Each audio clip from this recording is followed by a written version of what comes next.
ಎಲ್ರಿಗೂ ನಮಸ್ಕಾರ.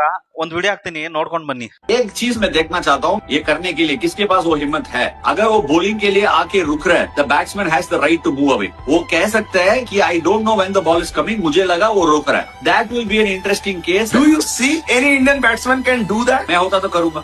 जीतने के लिए रूल के अंदर जो भी कर सकता है मैं करूंगा। Imagine the pressure that it will put on Usman Tariq. Match का बीचों बीच उनको एक्शन बदलना पड़ता है। That will be an incredible Joy. एक टीम में ये इक्का है और इक्का सडनली क्या बन जाता है। ನೋಡಿ, ಅಶ್ವಿನ್ ಅವರು ಪಾಕಿಸ್ತಾನ್ ಬಾಲರ್ ಇದಾನಲ್ಲ, ಸ್ಪಿನ್ನರ್, ಅವನು ಕೈ ಒಂದ್ ಕಡೆ ಕಲ್ಲು ಎಸಿದಿದ್ ತರ ಎಸ್ಬಿಟ್ಟು ಬಾಲಿಂಗ್ ಹಾಕ್ತಾ ಇದ್ದಾನಂತೆ. ಅದರಿಂದ ಎಲ್ರು ಅವನಿಗೆ ICC ಕೂಡ ಚೆನ್ನಾಗಿ ಹಾಕ್ತಾನೆ, ಬಾಲಿಂಗ್ ಕರೆಕ್ಟ್ ಆಗಿ ಹಾಕ್ತಾ ಇದ್ದಾನೆ ಅಂತ ಹೇಳಿದ್ದಾರೆ. ಬಟ್ ಬ್ಯಾಟ್ಸ್ಮನ್ಗಳು, ಆಸ್ಟ್ರೇಲಿಯಾ ಬ್ಯಾಟ್ಸ್ಮನ್ಗಳು, ಜಿಂಬಾಬ್ವೆ ಬ್ಯಾಟ್ಸ್ಮನ್ಗಳು ಪ್ರತಿಯೊಬ್ಬರು ಹೇಳ್ತಾ ಇದ್ರೆ ಅವ್ನ ಬಾಲಿಂಗ್ ಆಕ್ಷನ್ ಸರಿ ಇಲ್ಲ, ಆ ಬಾಲಿಂಗ್ ಇಂದ ತೊಂದರೆ ಆಗ್ತಾ ಇದೆ ಅಂತ.